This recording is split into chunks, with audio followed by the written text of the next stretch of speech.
कधी विचार केला आहे का, जीवन मरणाच्या संघर्षात कोणीतरी आपल्याला वाचवायला येणार?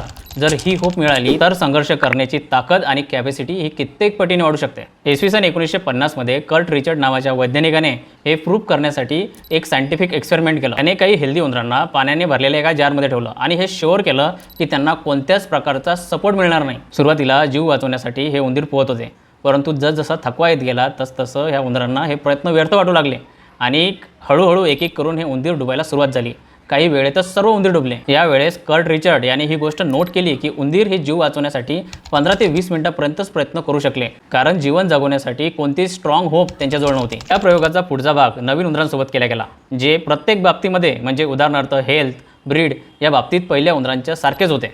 पण यावेळेस काही वेगळं केलं गेलं। जीव वाचवण्याच्या आकांताने संघर्ष करणारे उंदीर ज्यावेळेस डुबायला लागले त्यावेळेस त्यांना वाचवण्यात आलं, बाहेर काढून कोरडं केलं गेलं। थोडा वेळ थांबून त्यांना पुन्हा पाण्यामध्ये टाकण्यात आलं। तेव्हा जे रिझल्ट मिळाले ते शॉकिंग होते। हेच उंदीर पोहत राहिले। सुरुवातीला 20 मिनिटांमध्ये डुबणारे उंदीर आता 1 दिवस होत आला तरी सुद्धा पोहत होते, कारण पुन्हा कोणीतरी आपल्याला वाचवेल ही होप आता या उंदरांना मिळालेली होती।